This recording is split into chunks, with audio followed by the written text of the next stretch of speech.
the theme of this class is how do you deal with two people? So two people coming towards you to give you a fucking problem. What is, as a tier 1 civilian lesson, just a quick lesson, the best strategy you can employ? So this lesson's about tactics. Escape. Okay? The tactics that you want to employ will be geared around not standing in the middle of two people, but getting to the outside so you momentarily get both in a line. That's the tactic that all these drills are going to push. The 3 drills that we are going to isolate first are going to give you the hard skills you will need for the simulation that we're going to do. So we're isolating the skills first. This is the pad part. So pay attention to how he holds the pads, right? First thing that you're going to employ as a skill set is deception, taking somebody's attention upward with a kick in the bollocks, right? So obviously I'm only 6 weeks post-op, so I'm not going full speed or dynamic or anything else, but I want you to, okay? But the bottom line is he's going to be in the correct way, nice braced position with 2 pads. Keep them slightly closer to you and a little bit more upright, try not to play too much. All I want is a groin height for a target. Going to spike kick it. Spike kick is the point of the boot, ideally, if the footwear is good. But anywhere from the point of your toe to your knee is the weapon, depending on the range. Because if he suddenly closed on me, I'd probably hit him with the shin. But the shin is also good. Does that make sense? Yeah. All I want you to do is kick the box. From there you can angle your foot and I want you to kick with your laces. So just think football kick, straight the box. The main priority is that you don't telegraph the kick in the groin. So I don't want you to look down. Because if you look down, men are naturally guarded anyway to getting kicked in the balls. Right? Instead, I want you to take the attention upward. So you're going to misdirect using a bit of deception, a bit of artifice. So your hand gesture is going to do this. And if there was no volume on the video, what would this say I've just said to you? What's up? It would say that, wouldn't it, without me voicing the words. But you are actually going to say the words, what's up, mate? What's up? Meaning, what's the problem? I'm not a problem to you. But I'm taking his attention upward as I do it. So there's this gesture with the hands, what's up? As I voice those words, as I look up. His attention will be up now. Even innately, subconsciously, he will follow me. If his attention is up, where is it not? Yeah. That's when you kick him in the bollocks, right? So that's what we're looking at. So the first thing that you're going to do is, oh, what's up, man? And then just boom, kick him in the groin. Okay, that's all you're going to do. It's literally like football kick into the groin. So when you ask the question, what's up? Allow a split second for it to register in the brain. If I say what's up and kick you as the word up is coming down, I've just wasted what I did. So I want, what's up, man? And then boom, split second later, yes? Watch what he's doing because you're going to be doing it next. Off you go. What's up, mate? Yes! Again, keep your hands up.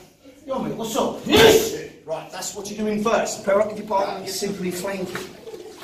So, in terms of dealing with two people, the worst place that you could possibly be is in the middle. You do not want to be online with them. You want to be to the outside in line, momentarily, where they are momentarily stacked. That could be passive, whereas they walk towards me, I manage to amble around. Or in this case, it's more urgent. It needs to be active. Two individuals that suddenly encroached upon me. I need a pad man this way. Yeah. And I need to very quickly get to the outside. Does that make sense? Yeah. So this would be active flanking, whereas contact management is passive flanking. You are going to, from this position, take 2 meat hooks. You could arm drag. You could slap and then clear, whatever you feel. Personally, I prefer the gross motor action of taking 2 bare paws and just fucking that here as I step here. All you're doing is using that old Filipino footwork where you are zoning to 0 pressure. So it's the male triangle. It's moving to here, yeah? And it's from this turn and this index that I want you to turn all your body weight and boom, play out this shot, which I'm not going to do because I'm only 6 weeks post-op. But I want you to do. So, for the purpose of this drill, I want you to beat it all the way down to the ground. So 2 or 3 significant shots should see man down. When we use this drill in the context of the simulation, against 2-on-1, you have only got time for one shot. Why do you think that is? Because there's more than one. He's not going to stand there while you beat the fuck out his mate. You've got one shot to make it a good one. So, but for the purpose of this drill, 2 or 3. Do you know what you're doing? Yeah, good. Turn from there. That's what I want. Forward pressure, good turn of the hips, good deposit of weight transference, good body mechanics. You're going to hit the palm for the sake of the drill. You want to palm strike the side of the crate. Because now you've got a large surface area hitting a larger target. So we'll create that lateral drift. You don't want to punch this necessarily with a closed fist, although you could. Yes? But an open hand will transmit more impact. So again, down to flank. Drill finishes, man down. Understand? Let's go.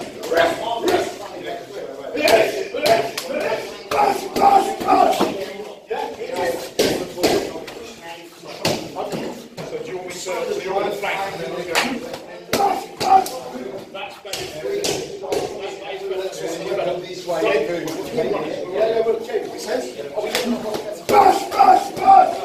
Understand, we're looking at 3 separated, isolated skills, so you understand what you're doing. And we're putting them within the context of a potential simulation of 2 people giving you hostility. Yes? Again, pad feed. What I'm going to do now is simply frame my head. I'm just going to cage my head. Cover.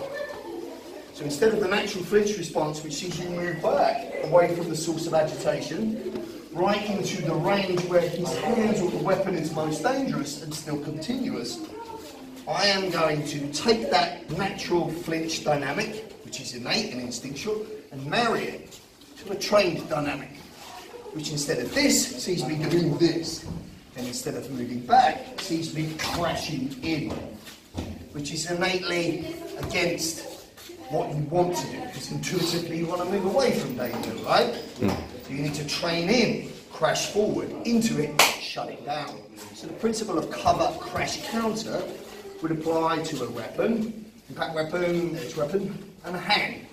So if he's going to punch me with this big angular shot, boom, and he's going to fucking knock me out because he's got the range where he's developed the most impact, torque, velocity, impact. So I'm at the distance where it's most dangerous. Instead of that, when I see that first pre-threat cue to that shot, I want to be able to crash inside. And I'm working from the context of, guys approached you, giving you a problem. That's triggered an instinct. You need to put your hands up, so intuitively you know there could be a problem. You're not at the catch point and caught by surprise. Does that make sense? You know this could be a problem. So as soon as you see that cue, I want you to just crash in. And it's from there you're going to counter. Where he's going to feed that, he's going to put one pad on the wrong way round and place it to his chest, so he's holding it. Depending on your pad, your flexibility, you may be able to turn it over. But you want one like this, and you want one coming round your head, right? So as it comes round your head, boom, it's going to crash in. Then you're going to reach, knee, drag him down, stomp, get off the edge.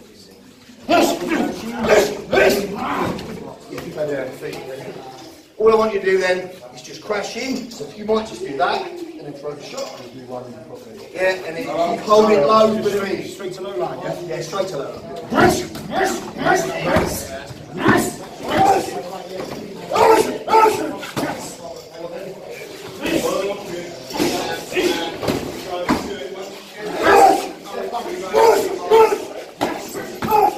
So, you looked at the 3 hard skills. You could use any tool that you want. I'll just randomly pick these tools because they fit. Okay? The principle of flanking will stay the same. The principles of cover, crash, counter will stay the same. Previously, when you went deceptively high before kicking low, again, principle based. All this shit is, right? The first thing that you could do if 2 people were to walk up on you and start to give you a problem, depending upon how far away they were to you and what your thoroughfare to the nearest exit was. Bearing in mind, you need to be switched on enough to know that. Not where the fucking exit is, right? You need to be switched on enough to recognise that as these 2 dudes walk up to you going, alright mate, you got a fucking problem, but it's some of that you were about to get some shit. Yeah. Right? So if you kind of saw that in its most early stage, So, pre-threat key behaviour, right? Classic, anyone who's got a tool will tell you this, right? It starts with cursory glance, yeah? And group communication, and group cursory glance. Well, if you catch it there, how much more information do you need to know that you should fuck off? Yeah. That's the element. Next bit now is you fucking come on. And then it's this. So you're picking it up at that bit. Does that make sense? Right. Very first thing that you can do, right? I'm going to do everything slow, but imagine it's a little bit more urgent, but not too urgent. As they walk towards me, the worst place I want to stay is here, or I don't want to be here, right? Ideally what I want to do is go in, look, fuck you, I'm off. That's what I would do. I'd put myself in a position where I could get you momentarily in a line, so you have to reorientate to me. And before you could reorientate, I shove you into your friend and I'd leg in. That's the least thing you could do. Do you agree? Yeah. I'm not going to have you do that because we've got a time factor. So I want to take it through to the least thing that you could do to the maximum thing that you might have to do. Because understand, modern threats evolve. This will be too fucking armed, intent on your demise. Things are changing. So it could get to a point where the only way that I'm actually going to deal with this situation is if I break that bottle, take him, put it to his fucking neck, use him as a hostage and tell him I'll fucking kill him if he don't fuck off.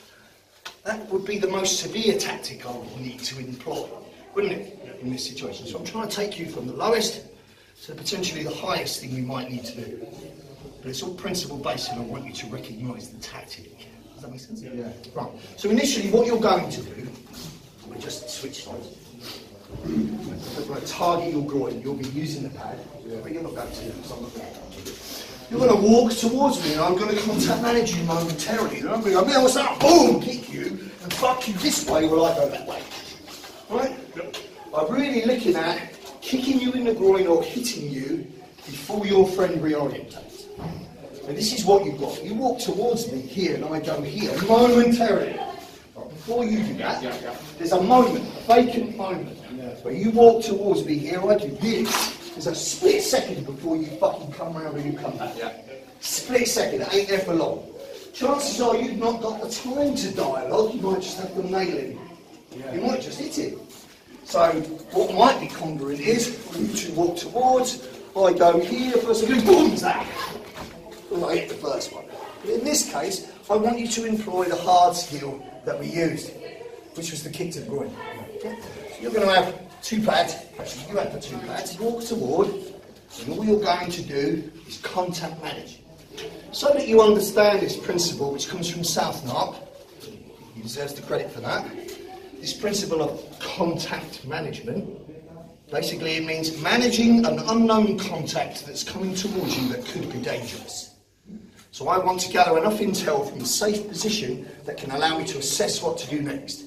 And that safe position has to be you two in a line, rather than you either side of me. So you're going to keep this groin target, but you're going to keep upright. And both are going to side by side. You're going to walk toward. You're going to contact manage. You're going to stop. I'm going to pause you there so you tactically see the advantage of this position. Understand that within 1 second you'll move. In which case you'll need to do something else. But I just want you to momentarily. So the first count will be pause. And then it's just going to be, what's up? Boom! Kick him in the bollocks. That's all you're going to do. So while he is computing what's just happened, reorientating his OODA loop to what he might do next, you're gone. You understand? Can you take that over for me? Yep. So you've got two pads, guys walking towards, contact manage, pause, recognise what you've got. And spike kick, if necessary, shove. Yes! Or not, what you have just done is changed their orientation of this event. They've observed you, potentially easy target, there's two of us, one of him, fucking, they already think they're working on action, stage 4, and you are throwing a spanner at that. You are suddenly making them reorientate their position instead of standing there and getting surrounded nicely, which fucks with their head. And then you are attacking first, which doesn't initially compute. So there has to be a degree of time, a few seconds, a couple of seconds, for him to orientate to dealing with your assault, as well as his friend orientating that you've assaulted. That's not to say they both won't get up and run after you, or he might run after you immediately. But there's a pause button, you see? Yeah. And the whole thing that is creating your opportunity to get gone and do the minimal is where you position your body. If you do not do this in a stacked line, and instead I did it from here, then if I kick him in the groin, what's he doing? If I kick him in the groin, what's he doing? If it's closer and I hit him, what's he doing? You know what I mean? So I need to be here. I need this position. This is crucial. Big fat boy, what's your pressure? Come on now, stay back! Pretty simple, right? Get to a stacked line, put yourself in a position where you can do something. But something just happened because it arranged to be a kick in the bollocks. Also give me the opportunity to introduce deception to you, brain engagement, misdirection. Could have been just a strike. Could have been a pint in the face. Just throw the drink at him. Could be any number of things. The point is, they're coming here, and you want to get in that line so that you can take this skill down. Does that make sense? And in this particular case, you do not want to engage him, you want to fuck off before he gets his head on it. That's what you just did. Clear with that? Yeah. Now let's make it a lot more urgent. But we're still going to stay unarmed. What's happening here? You're going to stay kind of closer. Right, that's where you at. You're going to stay closer. And the idea might be, I don't know, you're doing something at the bar, you've been previously vigilant at an ATM, there was nobody there, and now all of a sudden you turn and it's that. You picture that in your head? Maybe you come out of a restroom stall and you've got the media agitation here.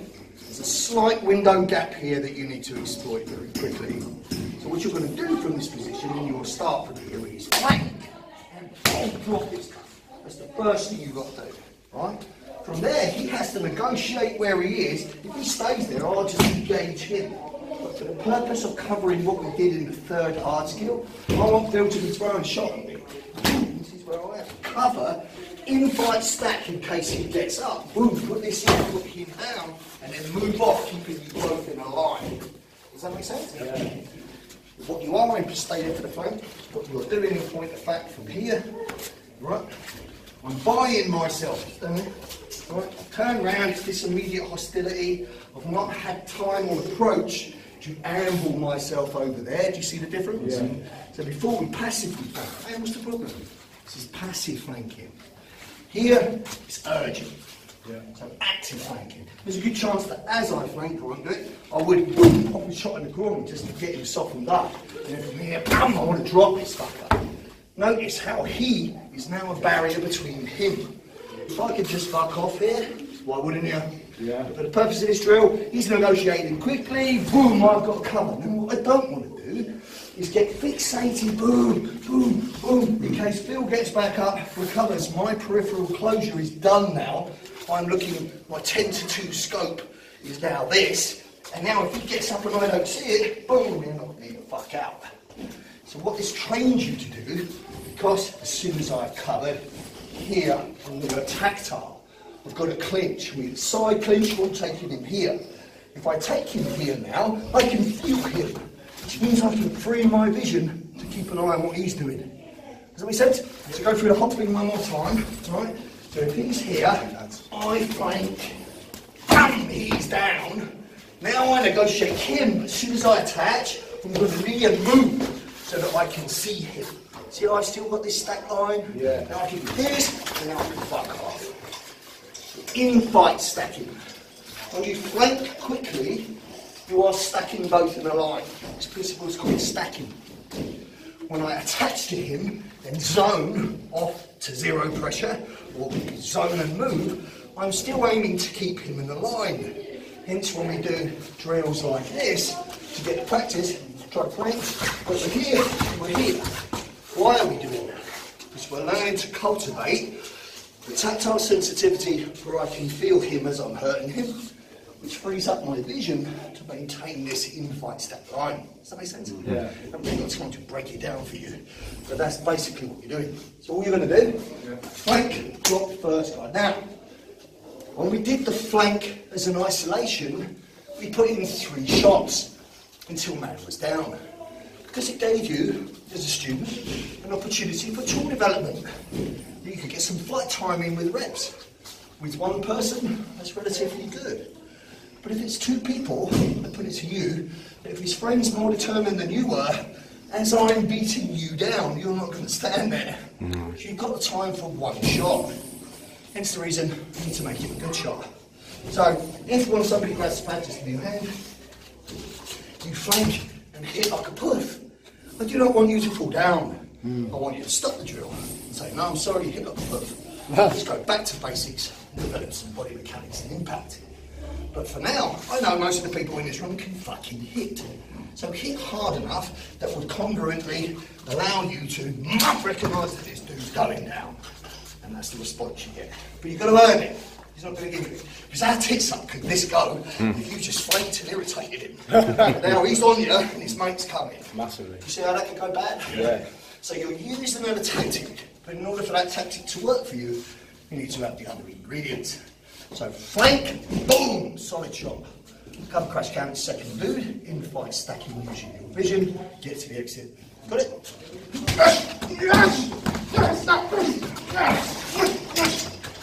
Good. So at this point, he chose cross the distance to avoid. Good choice. He could have verbalised, he could have picked up a weapon, he could have engaged. Point is, he created choices in where he put his body. Understand that? Should we do 2 dialogues? Turn around. Where are you fucking prick? What's your gun? Down and get off. Good. Oh,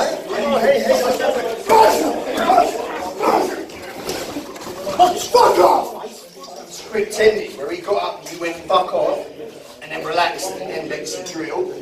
Quite often, I'll say to him, continue.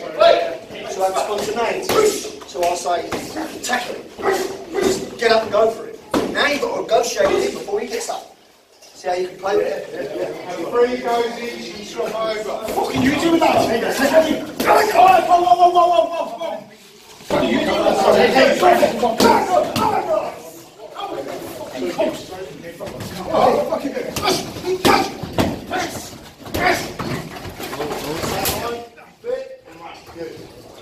That's what I was going to say.